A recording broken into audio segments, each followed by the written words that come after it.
셨고 또 예수 그리스도를 구세주로 믿는다는 고백 속에 세례의 역사가 우리 안에 있습니다. 세례받은 이들은 주님의 고난에 동참하는 십자가의 삶을 살아야 되는 줄로 믿습니다. 그런 삶을 위하여 우리는 성찬을 대하게 됩니다. 성찬은 예수 그리스도께서 나의 죄를 속하기 위해서 십자가에서 몸을 찢으시고 그 찢겨진 몸에서 물과 피를 아낌없이 쏟아 부으심으로써 우리로 하여금 그 피로 속죄를 받고 하나님 앞에 의로운 자로 설 수 있게 해 주신 줄로 믿습니다. 그러니 성찬의 은혜를 받은 자의 삶은 주님을 사랑하는 삶이어야 할 것이고, 또 주님을 사랑하는 삶은 결과적으로 교회를 사랑하고 또 지체된 성도를 사랑하는 이 삶이라고 볼 수 있습니다. 오늘 말씀에 나오고 있는 이 여인은 이 제자의 삶, 세례 교인으로서의 삶, 성도의 삶을 바르게 감당한 모습을 나타내 주고 있습니다. 본문에 베드로 사도가 다비다를 살린 사건이 소개되고 있는데, 이 다비다는 죽었습니다. 죽었다가 하나님의 은혜로 베드로를 통하여 다시 살게 해서 또 얼마 동안 더 살다가 하나님 나라에 간 인물이라고 볼 수가 있지요. 다비다를 부활의 모델로 제시한 이유가 뭘까라는 점을 오늘 생각해 보면서 우리가 성찬의 삶을 살아가는 사랑의 사람들이 될 수 있기를 축복합니다.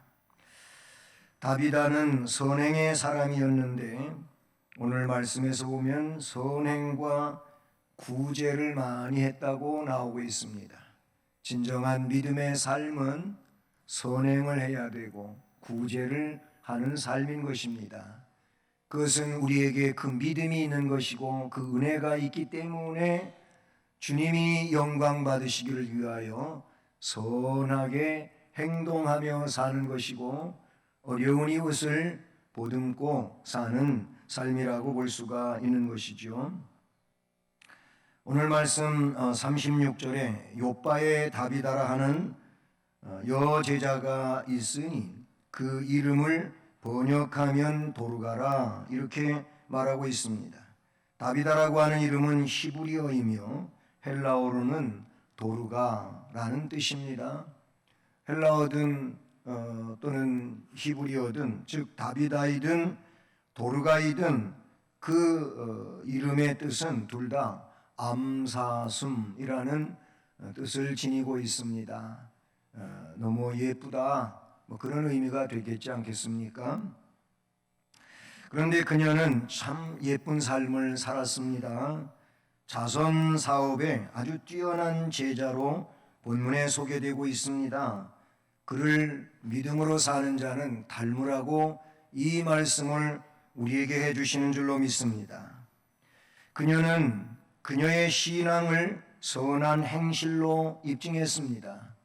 우리는 무엇으로 우리의 그 믿음을 또는 신앙을 입증하시겠습니까?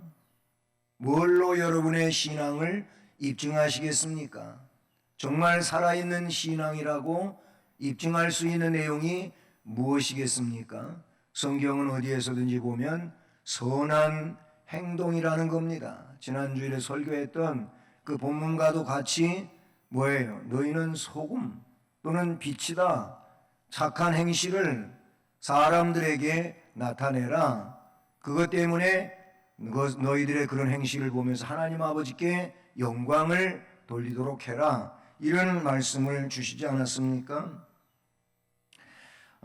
자기의 신앙을 다비다는 그 선함으로 또는 구제하는 일로 입증했다는 겁니다. 선행과 구제하는 일이 심히 많더니 36절에 기록되고 있습니다. 열매가 많이 아름답게 달린 나무와 같다고도 볼 수가 있는 것이지요. 말로만 선한 사람은 선한 열매를 맺지를 못합니다. 다비다는 실천가였지 수다쟁이는 아니었습니다. 말로 나는 선하다, 말로 나는 훌륭한 일을 많이 했다, 그게 아니고 그냥 말없이 묵묵히 삶으로써 나는 주를 위해서, 하나님 영광을 위해서 이와 같이 살고 있노라 라고 하는 것이지요. 다비다는 실천을 중요시 여기며 하나님 앞에 영광을 돌리는 삶을 살았다고 볼 수가 있는 것이지요. 우리가 신약 성경 여러 군데를 보게 되면 그와 같은 말씀들이 많이 기록이 되어져 있습니다. 히브리서 13장 16절 말씀을 보면 오직 선을 행함과 나눠 주기를 잊지 말라. 하나님은 이 같은 제사를 기뻐하시느니라. 선을 행하는 것과 서로 나누어 주는 그 자체도 삶의 제사라고 말했고, 하나님은 이 같은 제사를 기뻐하신다. 야고보 4장 17절은 선을 행할 줄 알고도 행하지 아니하면 그게 죄다, 이렇게 규정하고 있습니다. 베드로전서 3장 6절, 11절, 17절 말씀을 보면 거긴 공히 선을 행하라 라고 명령해 주고 있는 것이지요. 본문에는 그녀가 선을 행한 것을 강조하고 있는데 그녀는 남을 도울 수 있는 일을 발견하면 그 일을 지체하지 아니하고 감동받은 대로 감당해 왔다는 것입니다. 이것이 모범적인 제자의 생활이고 특징인 것이지요.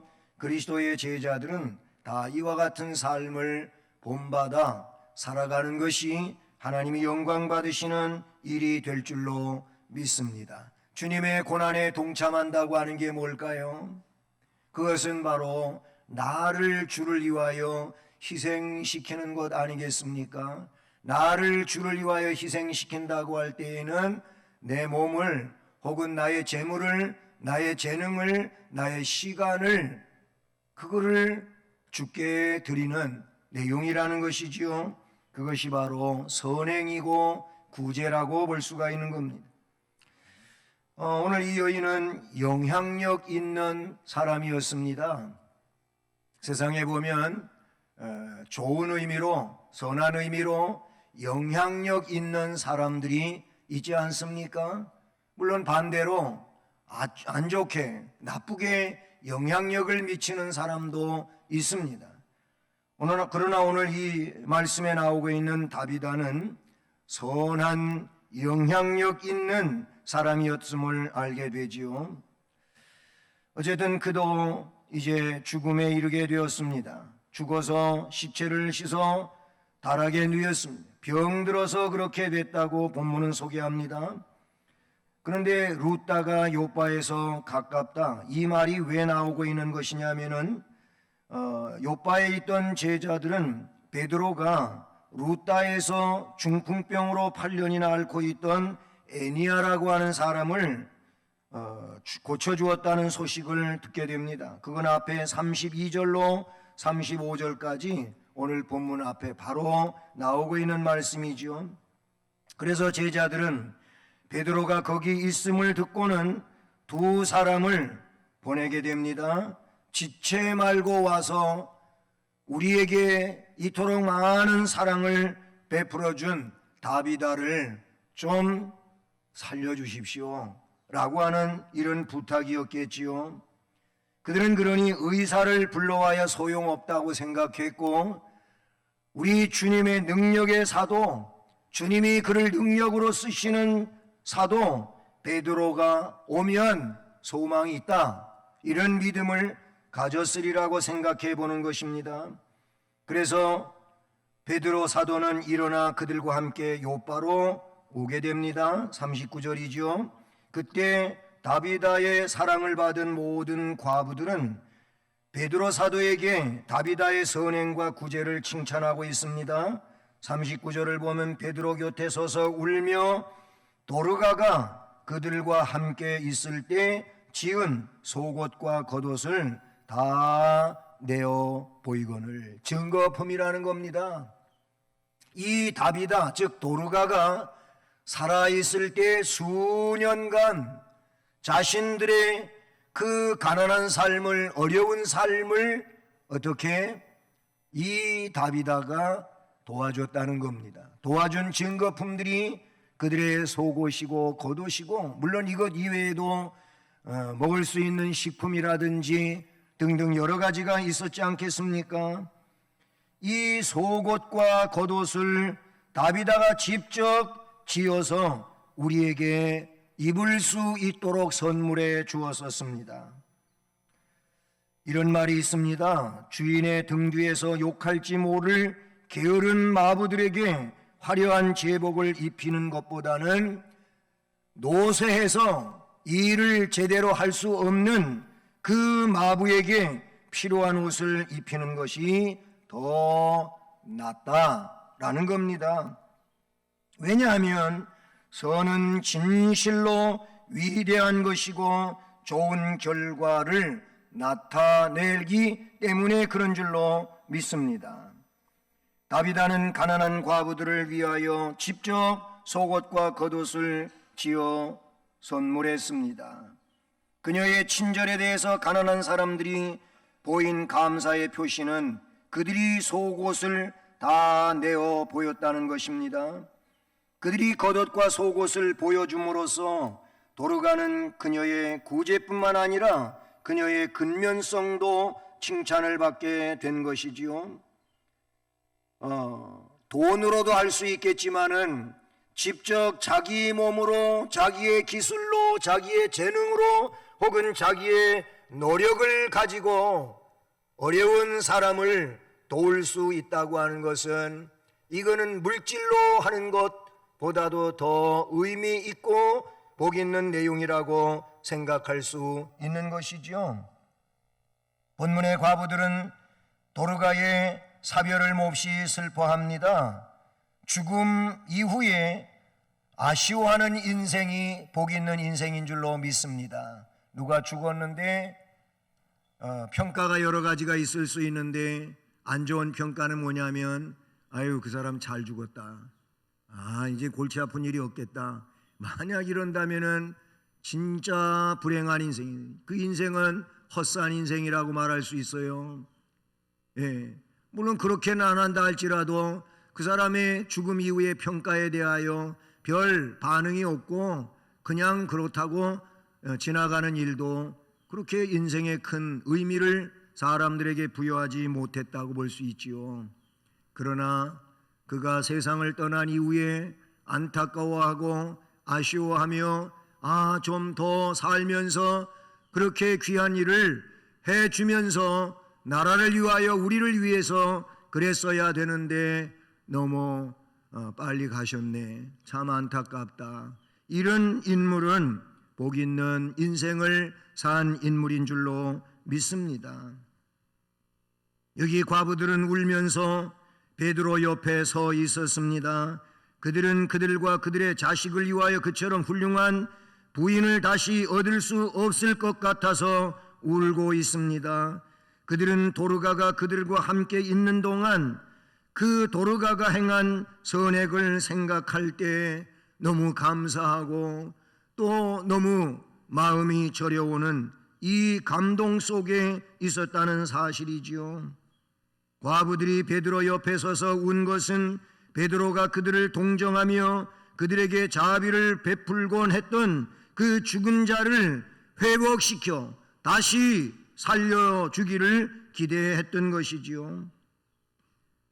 사랑하는 여러분, 오늘 말씀의 뒷부분을 보게 되면 이 다비다는 살아나게 되는 것입니다. 40절에 보면 베드로가 사람을 다 내보내고 무릎을 꿇고 기도하고 돌이켜 시체를 향하여 이르되 다비다야 일어나라 라고 했습니다. 여러분, 베드로에게 굉장한 담대함이 있지 않습니까? 시체를 향하여 일어나라고 할 수 있는 이 일이 가능한 일입니까? 그러나 중요한 것은 저는 이 부분을 어떻게 생각하냐면 베드로의 믿음이라고도 말할 수 있겠지만은 그보다 성령 하나님께서, 아니 우리 주님께서 베드로에게 직접 역사하고 계신 것이며, 베드로의 생각을, 베드로의 입을 통하여 내가 이 여인을 살릴 것이라고 그에게 확신을 주셨으며, 그래서 주님이 주신 그 확신을 가지고 주님의 능력으로 명하고 있는 내용인 줄로 믿습니다. 이거는 어떤 모험적인 얘기가 아니란 말이죠. 우리 주님께서 베드로를 강하게 들어쓰고 계신다는 사실인 것이지요. 안 그러면은 이거는 반신반의할 수밖에 없는 그런 일이라고 볼 수 있는 건데, 초대교회 보면 주께서 이렇게 들어쓰심으로써 놀라운 하나님의 일을 이루어낸 일들이 한두 가지가 아니지 않습니까? 이렇게 하나님 앞에 무릎을 꿇어 엄숙하게 기도를 드릴 때 그 베드로에게 주님은 말씀하셨을 것입니다. 나타내 주셨을 것입니다. 확신을 주셨을 줄로 믿습니다. 그러니 그 기도 이후에 그 돌이켜 시체를 향하여 일어나라고 선포할 수가 있었음을 믿습니다. 이 말씀과 함께 능력이 나타나게 됩니다. 그가 눈을 떴습니다. 베드로를 보고 일어나 앉았습니다. 베드로는 손을 내밀어 그를 일으킵니다. 성도들과 과부들을 불러들여서 그가 살아난 것을 보였습니다. 할렐루야. 여러분, 이 부분에서 우리는 깨닫게 되는 것이, 우리 하나님은 사랑하는 자가 있습니다. 그 사랑하는 자가 누구입니까? 주님을 사랑하면서 주님의 길을 따라가는 자이며, 주님의 길을 따라가기에 그래서 아까운 줄 모르고 헌신할 줄 알고 선행할 줄 알고 구제할 줄 알고 하나님 나라를 위하여 자신을 드리는 이 삶이 곧 그런 은혜와 복을 나타내고 하나님 앞에 영광을 돌릴 수 있게 된 줄로 믿습니다. 이 기적의 사실을 온 요파 사람이 알게 되었다고 말씀에 나타내주고 있습니다. 그 중에는 이 일을 염두에 두지 않은 사람도 있었겠지만, 그런데 말씀에 보면 많은 이들이 이로 말미암아 돌아오게 되었다는 겁니다. 이것은 하나님의 계시를 확고히 하기 위해 계획된 하나님의 기적의 사건이고 역사인 줄로 믿습니다. 하나님은 많은 영혼을 구원하기 위해 선행과 구제를 많이 행한 다비다를 죽음에서 살아 일으키셨습니다. 이 일로 인하여 하나님의 능력을 드러내며 그리고 거룩한 역사를 이루어내며 하나님 나라를 위하여 쓰임받고 있는 사람에 대하여 소개하고 있다고 볼 수 있는 것이지요. 영혼을 사랑함으로 선행과 구제를 많이 행한 자는 하나님의 놀라운 복을 받으며 기적의 현장 속에 있게 된다는 것이지요. 끝으로 디모데전서 6장 17절로 19절 말씀을 보면 이런 말씀이 기록이 됩니다. 정함이 없는 재물에 소망을 두지 말고 오직 우리에게 모든 것을 후하게 주사 누리게 하시는 하나님께 소망을 두며 선을 행하고 선한 사업을 많이 하고 나누어 주기를 좋아하며 너그러운 자가 되게 하라. 그렇게 하면 이렇게 하는 것이 장래에 자기를 위하여 좋은 터를 쌓아서 참된 생명을 취하는 것이니라. 선행이 구원을 가져온다는 이런 말씀이 아니고, 그 선행이 어디에서 왔느냐면 바로 하나님의 선택과 예정과 구원의 선물 속에서 왔다는 겁니다. 구원받은 백성은 하나님 나라의 소망을 두고 삽니다. 구원받은 백성은 선을 행하고 선한 사업을 많이 하고 나누어 주기를 좋아하고 너그러운 자가 되는 줄로 믿습니다. 이게 구원받은 자, 우리 하나님께 영광을 돌리는 믿음 있는 사람의 모습이라고 볼 수 있습니다. 그래서 이런 자는 그렇게 하나님의 거룩한 역사 속에 장래에 자기를 위하여 좋은 터를 쌓는 삶이 되는 것이며 참된 생명을 취하는 내용이 되는 줄로 믿습니다. 사랑하는 여러분, 이 주간은 한 주간 동안 오늘부터 토요일까지 러브 터치 주간입니다. 사랑하는 주간이라 그런 얘기 되는 것이지요. 네, 새벽 기도가 3일씩 이렇게 하다 보니까 이게 터치 분과가 바뀌잖아요.